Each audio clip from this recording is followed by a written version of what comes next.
സ്വതന്ത്ര ഭാരതത്തിൽ രണ്ട് കാര്യങ്ങൾ ചെയ്തു വയ്ക്കുന്നതിൽ അംബേദ്കറും നെഹ്റുവും സർദാർ പട്ടേലും അടക്കമുള്ള ആദ്യകാലത്തെ കോൺഗ്രസിൻ്റെ നേതാക്കൾ രണ്ട് കാര്യങ്ങൾ ചെയ്തു വച്ചത് വളരെ വളരെ കാർഡിനലാണ്, ക്രൂഷ്യലാണ്. പാറ്റകളുടെ സമരം വന്നപ്പോൾ, കോക്രോച്ച് സമരം വന്നപ്പോൾ ഇതിനൊരു റിലവൻസ് ഉണ്ട് ചർച്ച ചെയ്യുന്നതിൽ. ഒന്നാമത്തെ കാര്യം, ഇന്ത്യക്കൊരു ഭരണഘടന ഉണ്ട് എന്നുള്ളതാണ്. അതുകൊണ്ട് തന്നെ ഒരുപാട് സ്വാതന്ത്ര്യമുള്ളതുപോലെ, ഒരുപാട് അവകാശമുള്ളതുപോലെ, ഒരുപാട് ഉത്തരവാദിത്തമുള്ളതുപോലെ ഒരുപാട് നടപടികളുമുണ്ട് അതിനകത്ത്.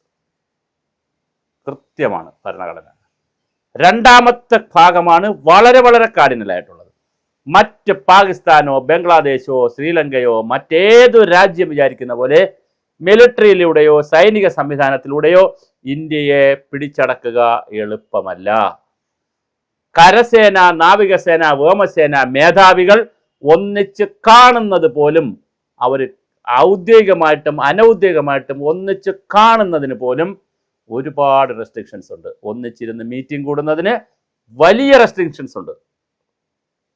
എന്തിനത് വച്ചു എന്ന് വെച്ചാൽ നമ്മുടെ സംവിധാനങ്ങളെ ആരും അട്ടിമറിക്കാതിരിക്കാനാണ്. അതുകൊണ്ടാണ് പാകിസ്ഥാനും ബംഗ്ലാദേശും അഫ്ഗാനിസ്ഥാനും ഒക്കെ വലിയ തീവ്രവാദവും ഭീകരവാദവും ഒക്കെ വളർന്ന് രാജ്യം പല കഷ്ണങ്ങളായി ഒരു സംവിധാനത്തിൽ നിൽക്കുമ്പോഴും പല കഷ്ണങ്ങളായി ചിഹ്നിച്ചിതറി പോകുന്നതിൻ്റെ വളരെ പ്രധാനപ്പെട്ട കാരണം ഇത് തന്നെയാണ്. ഭാരതത്തിൽ അത് അനുവദിച്ചിട്ടില്ല. വളരെ കൃത്യമായി ലാ ആൻഡ് ഓർഡർ നോക്കുന്ന ഒരു സംവിധാനം രാജ്യത്തുണ്ട്. അതുപോലെ തന്നെ വളരെ കൃത്യമായ കോടതി സംവിധാനം നമ്മുടെ രാജ്യത്തുണ്ട്. പ്രധാനമന്ത്രിയെ വരെ, പ്രസിഡന്റിനെ വരെ തിരുത്തുന്ന വളരെ വലിയ ജുഡീഷ്യൽ മെക്കാനിസം ഇന്ത്യ രാജ്യത്തുണ്ട്. എന്നാൽ ജുഡീഷ്യൽ ആക്ടിവിസം ഇല്ല. അങ്ങനെ ആക്ടിവിസം ഉണ്ടെന്ന് പറയാൻ പറ്റത്തില്ല. ഇതെല്ലാം കൂടി ചേരുന്ന ഒരു വളരെ മനോഹരമായ സംവിധാനമായതുകൊണ്ടാണ് കഴിഞ്ഞ ദിവസം ഡൽഹിയിൽ നടന്ന സമരം കഴിഞ്ഞതിന് ശേഷം ലാൻഡ് ഓർഡർ തെറ്റിച്ചോ എന്ന് നോക്കാൻ കൃത്യമായി സുപ്രീം കോടതി പറഞ്ഞിരിക്കുകയാണ്. അവിടെ എന്തെങ്കിലും തരത്തിൽ കലാപം നടന്നിട്ടുണ്ടെങ്കിൽ, അക്രമം നടന്നിട്ടുണ്ടെങ്കിൽ അവരെ വിടരുത് എന്ന് തന്നെയാണ് സുപ്രീം കോടതി പറഞ്ഞിരിക്കുന്നത്. അതുപോലെ CRPFിൻ്റെ നേതാവായിട്ടുള്ള ഒരു സിംഗ് വന്നിട്ടുണ്ട്. അദ്ദേഹവും പറയുന്നത്, നിങ്ങൾ നിർഭയം ജോലി ചെയ്യണം. നിങ്ങളെ അവിടെ ഇറക്കുന്നത്, CRPFിനെ ഇറക്കുന്നത് മോബ് വയലൻ്റ് ആവുമ്പോഴാണ്.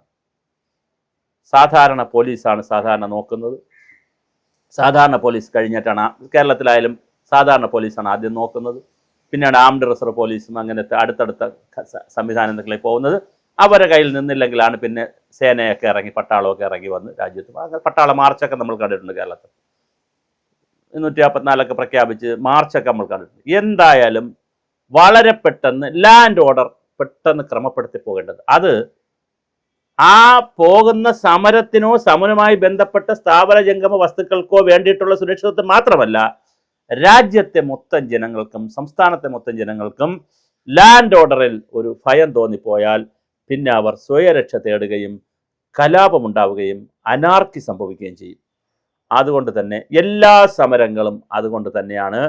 സമരം ചെയ്യുന്നവർക്കും ഇതറിയാമെന്നുള്ളത് കൊണ്ട് തന്നെയാണ് അവർ പലപ്പോഴും ഗാന്ധിയൻ മാർഗ സമരം ചെയ്യുക, വല്ലപ്പോഴും മാത്രം ഒരു പിക്കറ്റിംഗ് നടത്തുന്നു, വല്ലപ്പോഴും ചെറിയ അക്രമം നടത്തുന്നു. അവർക്കറിയാം ഇത് ലാൻഡ് ഓർഡർ സംവിധാനത്തിനകത്ത് നിന്നുകൊണ്ട് മാത്രമേ നമുക്കത് ചെയ്യാൻ കഴിയുകയുള്ളൂ. അത് വിട്ടുപോയാൽ, കൈവിട്ടുപോയാൽ കുട്ടിയായാലും തല്ല് കിട്ടും, മുതിർന്നവരായാലും തല്ല് കിട്ടും. അതിൻ്റെ സ്വഭാവം മാറും. ഇത് വളരെ പ്രധാനപ്പെട്ട ഒരു കാര്യമാണ്. അത് നമ്മൾ അറിഞ്ഞിരിക്കണം. അതുകൊണ്ടാണ് CRPFിൻ്റെ ചീഫ് പറഞ്ഞത്, നിങ്ങൾ തല്ലേണ്ടടുത്ത് തല്ലിക്കോളൂ, ഞാൻ ഏൽക്കുന്നു, മറ്റ് കാര്യങ്ങൾ എല്ലാവരെയും പ്രൊട്ടക്റ്റ് ചെയ്യുമെന്ന് പറയുന്നതിൻ്റെ കാരണം നിങ്ങൾക്ക് ട്രെയിനിങ് തന്നിരിക്കുന്നത് തല്ലാനാണ്. അതായത് ഒരു ലാൻഡ് ഓർഡർ മെയിൻറ്റെയിൻ ചെയ്യാനാണ് നിങ്ങളുടെ സേവനം പ്രയോജനപ്പെടുത്തുന്നത്. നിങ്ങൾ അവിടെ ചെന്നാൽ നിങ്ങൾക്കൊരു ഓർഡർ കിട്ടിയില്ലെങ്കിൽ നിങ്ങൾ മിണ്ടാതെ നിൽക്കുക. പക്ഷേ നിങ്ങൾക്ക് ഓർഡർ കിട്ടിയാൽ നിങ്ങൾ സത്യസന്ധമായി ആക്ട് ചെയ്തിരിക്കണം എന്നാണ് പറയുന്നത്. അതുപോലെ ലാത്തി ഉപയോഗിക്കുന്നതിനെക്കുറിച്ച്, ഇലക്ട്രോണിക് ലാത്തി ഉപയോഗിക്കുന്നതിനെക്കുറിച്ച്, പിന്നെ ഫീരങ്കി ഉപയോഗിക്കുന്നതിനെ, അങ്ങനെ ഓരോ സാധനങ്ങളെക്കുറിച്ച് വലിയ അഭിപ്രായ വ്യത്യാസമുണ്ട് നമ്മുടെ രാജ്യത്ത്. പക്ഷെ ഉള്ളപ്പോഴും അതൊക്കെ ഒരു ഫൈനൽ വെർഡിക്റ്റ് എന്നുള്ള നിലയിൽ പലതും ഷെല്ലുകളടക്കം കൊണ്ടുപോകും. കാര്യം മോബ് വയലൻ്റ് ആയി പോയാലുള്ള പ്രശ്നം, മോബിനെ കൺട്രോൾ ചെയ്യാൻ പറ്റത്തില്ല. ലീഡർ വിചാരിച്ചാലും കൺട്രോൾ ചെയ്യാൻ പറ്റത്തില്ല. കാര്യം മോബിൻ്റെ സൈക്കോളജിയെ വേറെയാണ്.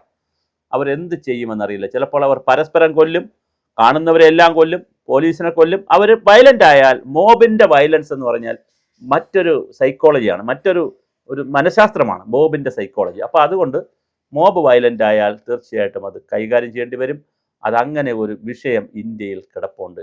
അത് നമുക്ക് മറ്റൊരു രൂപത്തിൽ ചർച്ച ചെയ്ത് നമുക്ക് ഇങ്ങനെ ഡൈല്യൂട്ട് ചെയ്ത് ചാനലിലിരുന്ന് നമ്മളുടെ അന്തിച്ചർച്ച നടത്തി അങ്ങനെ ചെയ്തെന്തിന്, ഇങ്ങനെ ചെയ്തെന്തിന്, മുട്ടിന് താഴെ അടിച്ചെന്തിന്, തലവണ്ട അടിച്ചെന്തിന് നമുക്ക് ചോദിക്കാൻ എന്നുള്ളതല്ലാതെ അത് സംഭവിക്കും. പിന്നെ പർപ്പസായിട്ട് പിടിച്ച് നേതാക്കളെ തല്ലുന്നു, തിരഞ്ഞു പിടിച്ച് തല്ലുന്നു, അതൊക്കെ വേറെ കഥ. അതിപ്പോൾ ഇടതുപക്ഷം ഭരിക്കുമ്പോൾ ചില പോലീസുകാരന്മാരെയൊക്കെ പറഞ്ഞുകൊണ്ടിടെ കൊടുത്തേക്കാൻ പറയും, അന്ന് അവർ പ്ലാൻ ചെയ്ത് വരും, മറ്റേ നേതാവിൻ്റെ തലക്കിട്ട് അടിച്ചു കൊടുക്കും, അതൊക്കെ വരുന്നുണ്ട്. അതെല്ലാം വേറെ പൊളിറ്റിക്സ് ഉണ്ട് ഇതിനകത്ത്. പിന്നെ നേതാക്കളെ തിരഞ്ഞു പിടിച്ചടിക്കുക, പിന്നെ ഇല്ലെങ്കിലും പ്രശ്നങ്ങൾ ഉണ്ടാക്കുക, ക്രിയേറ്റ് ചെയ്യുക, അല്ല സിനിമയിലൊക്കെ കാണുന്നില്ല പോലീസ് തന്നെ പ്രശ്നങ്ങൾ ക്രിയേറ്റ് ചെയ്യുക, അങ്ങനെയൊക്കെയുള്ള വിഷയങ്ങളുണ്ട്. അതെല്ലാം ചർച്ച ചെയ്യുകയും അന്വേഷിക്കുകയും വേണം. അതൊക്കെ തീർച്ചയായിട്ടും വേണം. പക്ഷേ നോർമൽ കേസിൽ മോബ് വയലൻ്റ് ആയാൽ മോബിനെ സൈലൻ്റാക്കി പിരിച്ചുവിടേണ്ടത് ലാൻഡ് ഓർഡറിൻ്റെ ബാലപാഠമാണ്. അത് നടക്കും. അത് നടക്കുന്നതിനെതിരെ നമ്മൾ വർത്തമാനം പറഞ്ഞിട്ട് കാര്യമില്ല. ഡൽഹിയിൽ വിദ്യാർത്ഥികൾ സമരം ചെയ്തപ്പോഴും അതിൻ്റെ വയലൻസ് സ്വഭാവത്തിലേക്ക് പോയിട്ടുണ്ടെങ്കിൽ സ്വാഭാവികമായിട്ടത് മറ്റു രൂപത്തിലേക്ക് മാറും. പക്ഷേ എന്നാൽ സമാധാനമായി വരുന്ന ആളുകളെ പിരിച്ചുവിടാനും തല്ലാനുമുള്ള വയലൻസ് ഉണ്ടാക്കുന്ന രീതി പോലീസ് കാണിക്കുന്നതും പലയിടത്തും നമ്മൾ കാണിച്ചിട്ടുണ്ട്. പോലീസ് തന്നെ മനഃപൂർവ്വം ഉദ്യോഗസ്ഥരൊക്കെ ഒരു കാരണമില്ലാതെ ഓർഡർ കൊടുക്കുകയും നേതാക്കളെ തട്ടിക്കയറുകയും അവരോട് പെട്ടെന്ന് അറസ്റ്റ് ചെയ്യുകയും സംസാരിക്കാൻ സമ്മതിക്കാതെ, ജാഥ വന്നാൽ അവരോട് സംസാരിക്കാൻ സമ്മതിക്കാതെ ഇരിക്കുകയും ഒക്കെ ചെയ്യുന്ന എത്രയോ അവസരങ്ങളുണ്ട്. അതുകൊണ്ട് തീർച്ചയായിട്ടും അതുകൊണ്ട്. അപ്പോൾ അത് ആരുടെ ഭാഗത്താണ് മിസ്റ്റേക്ക് എന്ന് വെച്ചാൽ അത് പരിഹരിക്കണം. ഒരു ബാലൻസ് ചെയ്തുകൊണ്ട് മാത്രമേ നമുക്ക് സമരങ്ങളെ കൊണ്ടുപോകാൻ കഴിയുകയുള്ളൂ എന്നുള്ളതാണ് യാഥാർത്ഥ്യം. ഒരു നാൾ കൊണ്ട്, ഒരു നിമിഷം കൊണ്ട് ഒരു മാറ്റവും നമുക്ക് ഉണ്ടാക്കാൻ കഴിയില്ല എന്നുള്ളതാണ് ഒരു സാമൂഹ്യ യാഥാർത്ഥ്യം. അത് വച്ച് വേണം പാറ്റകളായാലും സർക്കാരായാലും എല്ലാവരും ആ മിതത്വം പാലിക്കാൻ നോക്കണം. അതിനെ നന്നായി ബാലൻസ് ചെയ്യുന്ന മനോഹരമായൊരു ഭരണഘടനയും അതിമനോഹരമായ ഒരു വ്യോമ, കര, നാവിക, സേനാ സംവിധാനവുമാണ് ഇന്ത്യക്കുള്ളത്. അത് വളരെ മനോഹരമാണ് ഉണ്ടാക്കിയിരിക്കുന്നത്. അതിൻ്റെ മനോഹാരിത പറയാനാണ് ഈ വീഡിയോ ചെയ്തത്. പക്ഷേ പറഞ്ഞപ്പോൾ ഈ സാന്ദർഭികമായി പ്രസൻറ്റ് സിറ്റുവേഷൻ കൂടി പറഞ്ഞു എന്നുള്ളതേ ഉള്ളൂ. മോബിൻ്റെ സൈക്കോളജി വേറെയാണ്. അത് കൃത്യമായി കൺട്രോളിൽ കൊണ്ടുവരേണ്ടത് ഭരണകൂടത്തിൻ്റെ ചുമതല തന്നെയാണ്. അവിടെ മറ്റൊന്നും പറഞ്ഞിട്ട് കാര്യമില്ല. ചിലപ്പോൾ തല്ല് നല്ലതായിട്ട് കിട്ടും, ഒരുപാട് പേര് ഹോസ്പിറ്റലിലാവും, ചിലപ്പോൾ മരണം സംഭവിക്കും, പലതും ഉണ്ടാകും. ചരിത്രത്തിൽ അങ്ങനെ ഒരുപാട് കാര്യങ്ങൾ സംഭവിച്ചിട്ടുണ്ട്. പക്ഷെ അത് മോബിനെ സൈലൻ്റാക്കിയേ കഴിയൂ എന്നുള്ളതാണ് ചരിത്രം.